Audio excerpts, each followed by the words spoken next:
Northlands of the North, where the black rocks stand guard against the cold sea.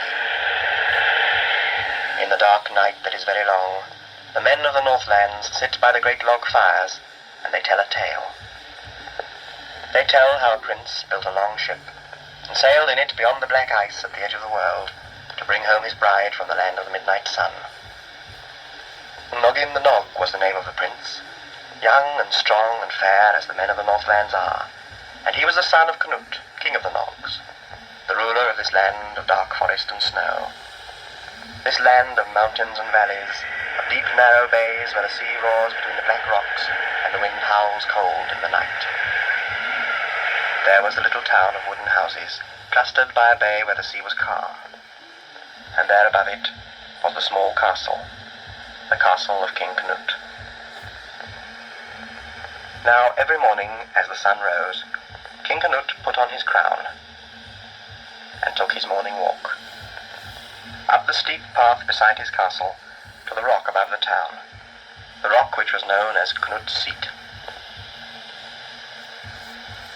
There he sat, and as the sun rose behind the mountains to melt away the black clouds of night, King Canute would begin to worry.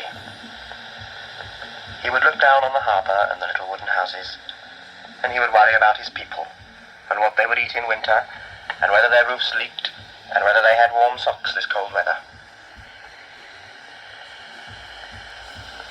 He would look down on his castle, and worry about his queen Grunhilda, and who would look after her when he died, for he was a very old king, and not at all well. And then he would think of his son Noggin, and he would worry about Noggin, because it was the custom in the Northland that the king should be married, and if Noggin had not chosen a maiden to be his queen within 6 weeks of his father's death, then he could not be king, and then the crown would go to his wicked uncle, Nogbad the Bad. And then the king would look out over the town and the bay, and see beyond it the forbidding turrets of the castle of Nogbad towering above the forest, and he would worry about Nogbad, and what would happen to his beloved people if the wicked Nogbad should ever become king of the Nogs. And the people of the town would look up at the rock and see their king sitting there worrying, and they would say, "Don't worry, old king, it'll be all right." But of course the king went on worrying just the same. Queen Grunhilda had had her bed moved to the window of the royal bedroom, so that she could watch the king taking his morning walk. Every morning, as the king grew older and more worried, the walk would take him longer, and the queen would lie in bed and watch him. "I feel I should stay here just a few minutes longer, dear girl," the queen would say to her maid, for the queen was called Grunhilda the Lazy One, and she hated getting up. "I feel I should stay here until my dear Canute has got safely up that steep hill. He's not looking at all well this morning, and I would hate anything to happen to him. Keep my breakfast warm, dear." And with a deep sigh, she settled back into the great heap of pillows and closed her eyes. But as she lay there, she felt in her bones that all was not well. She listened hard, but could hear nothing. So, with a great effort, she opened her eyes and sat up. There was the king on top of his rock. But he was not sitting down as he usually did. He was standing by his seat. And from her bed, Grunhilda the Lazy One could see that he was shaking all over in a most peculiar way. Then, as she watched, he staggered, slowly toppled over, and fell to the ground, dead. The people of the town looked up and saw their king lying dead, and great was the wailing and lamentation that was heard. The flags on the houses were pulled down to half-mast, and through the town the people heard the big bell of the church, tolling one sad note to tell that the king was dead. All were sad, save one. In his black castle, Nogbad the Bad heard the distant sounds of sorrow, and as he thought of the crown, the royal treasure, and the taxes, he smiled a greedy smile. Queen Brunhilda rose from her bed in the royal castle and sent for her son, Prince Noggin.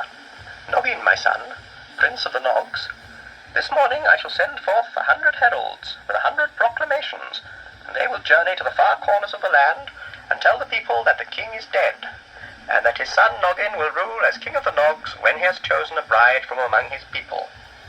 And therefore all the maidens of gentle birth in the land of Nog who would wish to be queen should present themselves to me, the Queen Gunhilda, at the royal castle within 7 days. And Noggin, we are going to be busy." Soon the sound of trumpets was heard throughout the land. On the battlements of every castle, on the balconies of the tallest houses in every village, the royal heralds could be seen. And oh, what excitement there was among the maidens of the land when they heard the news. And from castles and villages, dressed in their best with good walking shoes on their feet, the maidens could be seen heading for the royal castle.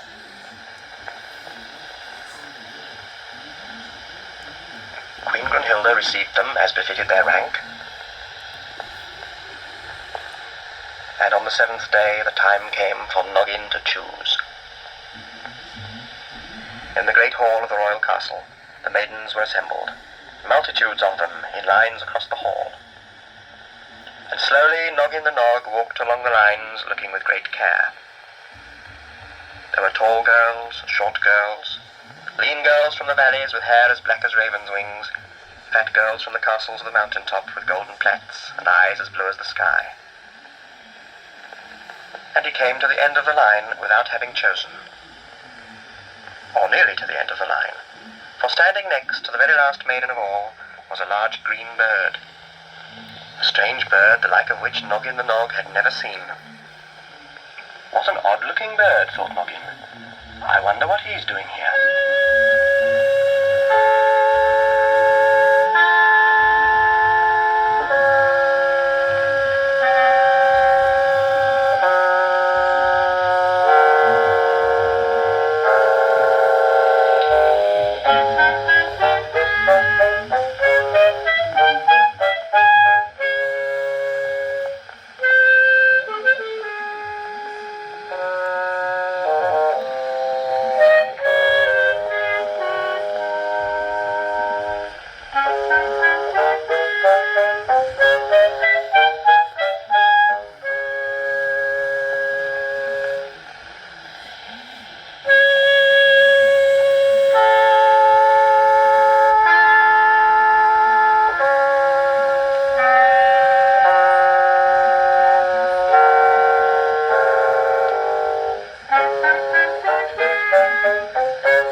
Listen, I will tell you more of the saga of Noggin the Nog, as it was told in days of old by the men of the Northlands as they sat by their great log fires.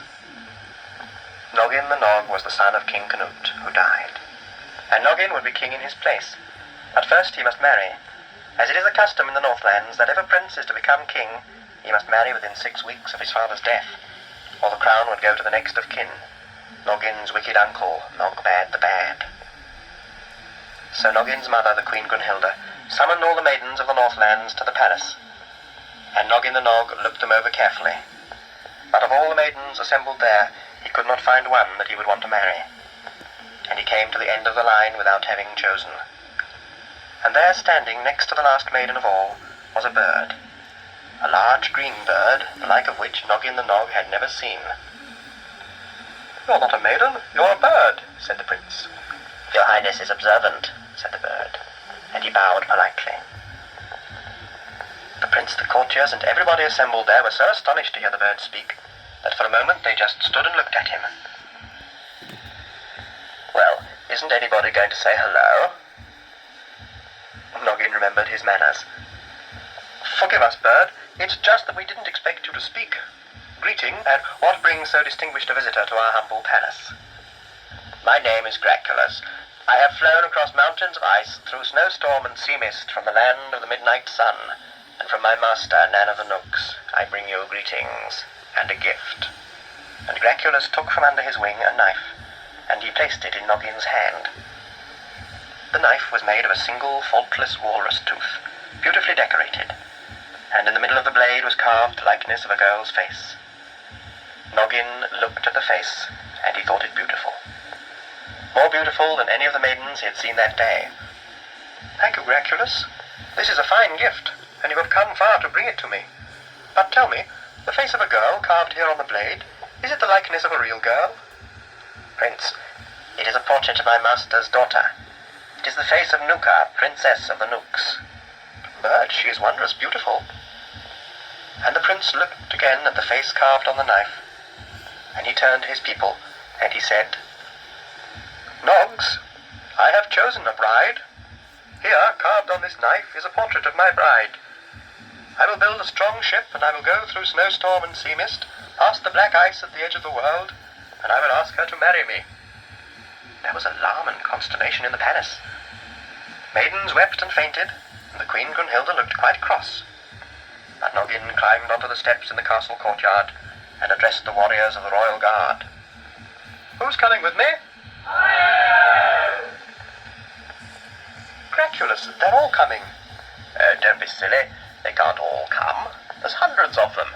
They'll sink the ship. No, choose 10 strong men who have been to sea before and say thank you to the others." Soon, great carts creaked and rumbled through the streets of the town, carrying the long oak timbers for the ship. And in the palace, the warriors of the royal guard went down into the armory and dusted the cobwebs from shields and swords and axes that had not been touched for years, and polished them until they shone. And down on the beach, the great ship took shape. The carpenters worked away, fitting the curved ribs of the ship, and they sang as they worked the song of the Nog carpenters.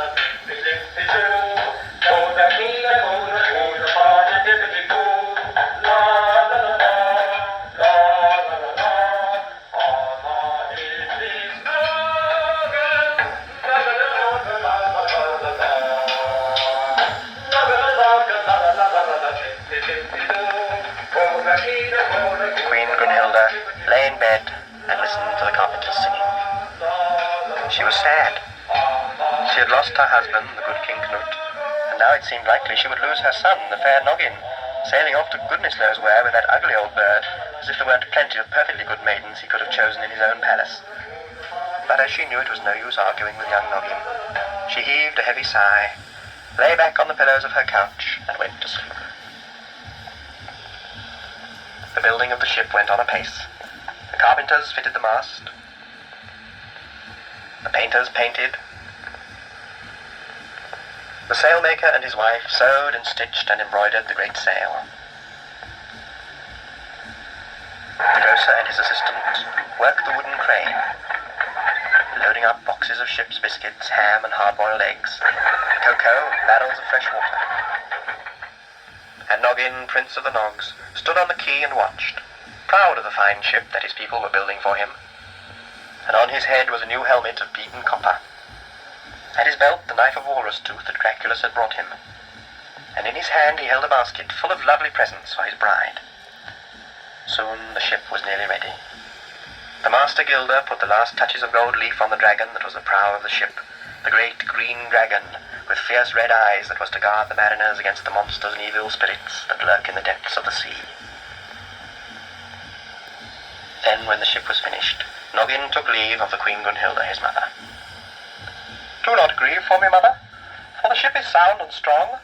The men are brave, and Craculus will guide us through the perils of the journey." "Oh, well, all right.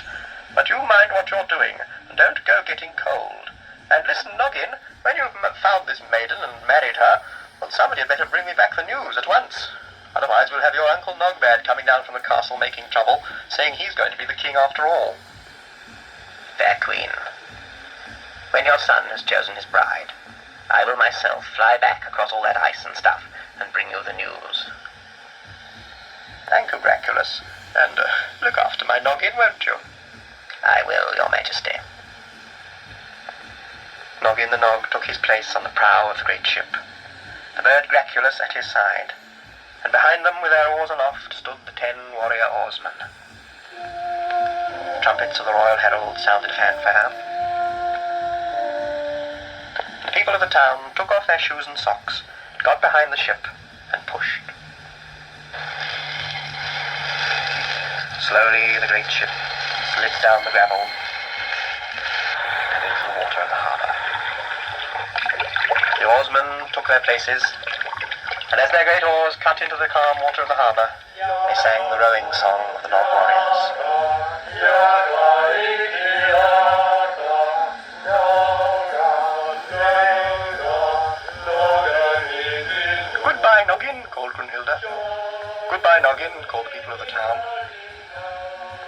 And the ship, that had seemed so huge when it was built, now looked tiny as it sailed past the great black mountains that edged the water, and out into the open sea. Goodbye, Noggin. Come back soon.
Listen, I will tell you more of the saga of Noggin the Nog, as it was told in days of old by the men of the Northland as they sat by their great log fires. I told you how Noggin, Prince of the Nogs, had to find a queen before he could be king, and he looked at all the maidens of the Northland, and he couldn't find one that he would marry.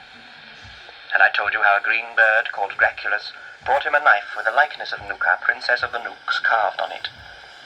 And Noggin saw the carving, and vowed that he would build a ship and sail to the land of the Nooks, and ask Nuka to be his queen.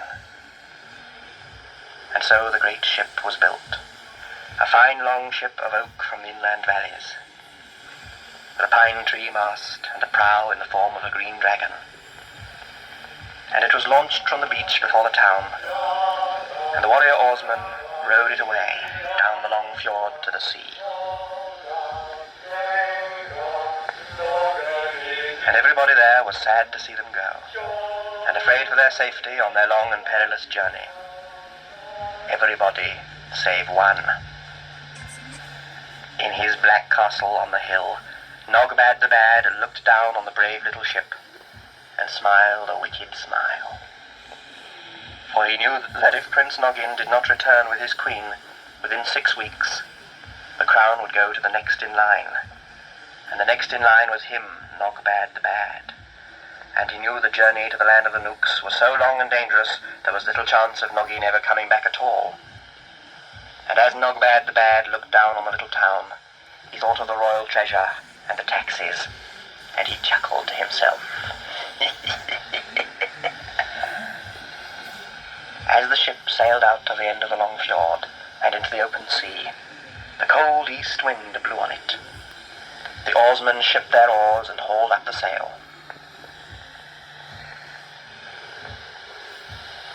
The great square sail was red and gold, with the crest of Noggin and the face of Nuka. And the wind blew on the sail and filled it until the ropes were tight, and the ship cut through the dark water, as swift as a seagull riding the wind.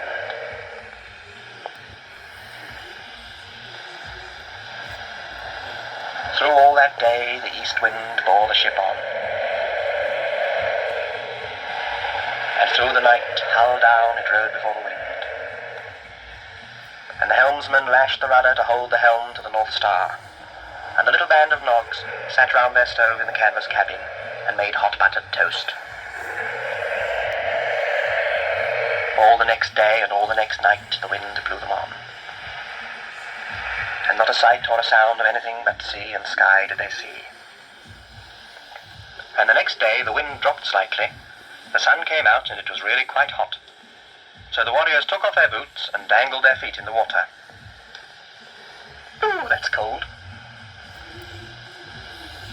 And they had sardines for lunch, and everybody was gay and happy, because Graculus said they were well on their way, and if the wind kept up they would soon reach the land of the Nooks. But as the sun set that night, great black clouds came up, and suddenly the wind seemed to come from all directions at once. And as the oarsmen pulled the sail down in case the ship capsized, great waves sprang up around them, tossing the little ship about like a cork. The lightning flashed,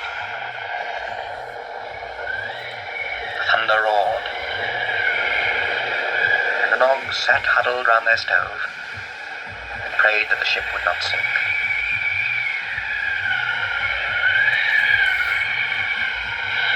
Care for a ship's biscuit, Graculus? Oh, well, no, thank you, Noggin. As a matter of fact, I'm not feeling any too well. Oh, my dear bird, whatever's the matter? A touch of seasickness, I think. You know, it really is rather rough, and I feel a bit of... And Graculus toppled over and lay still in the bottom of the boat. Oh dear, Graculus has fainted. They picked the bird up and made a little bed for him in the corner of the cabin. Graculus lay there with his eyes closed, looking greener than ever. The dawn came, the storm blew past, and all was calm. The oarsman hoisted the sail and looked at it. But no wind came to fill the sail. It hung limp on the mast, and the ship stayed where it was, still in a calm, still sea.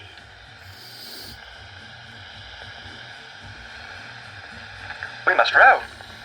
Lower the oars and row. The oarsman lowered the oars and sat by them. Which way, Noggin? How do you mean, which way? Which way do you want us to row? Well, which way were we going? I don't know. They looked to the sky, and they looked to the sea, but there was nothing to tell them which way to row. Oh dear, we'll have to ask Graculus. Graculus was still lying on his bed, quite unconscious. They tried to wake him up, but he just muttered silly things. I'll have smoked salmon, please. No more Mantuans, did you mind? And went off to sleep again. Well, we'd better not row in case we row the wrong way. It would be silly to row and end up where we started, wouldn't it? So the Nogs got out their fishing rods and sat in the sun and fished. They didn't catch anything, but it passed the time.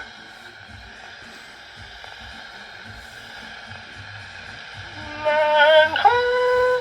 Land, land, land. And there, sure enough, not far away, was a small island, a smooth grey island in the sea. Well, I don't call that much land. Still, we'd better have a look. So they rowed the ship over to the island.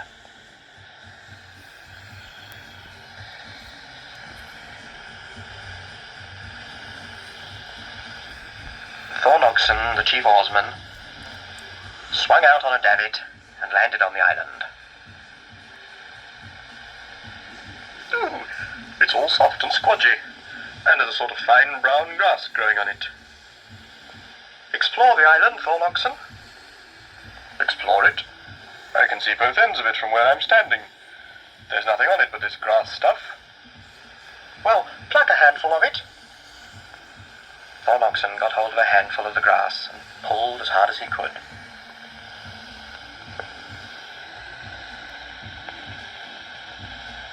It's no good. It won't come up. Throw me a spade and I'll dig it up by the roots. So they threw Thornogson a spade.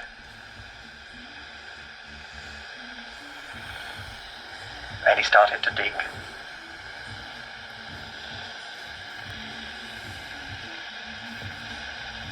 Help! An earthquake! The end of the island reared up suddenly in a hill, and a great cry was heard to come from it. And a great head, with huge teeth and whiskers, rose up out of the water in front of them.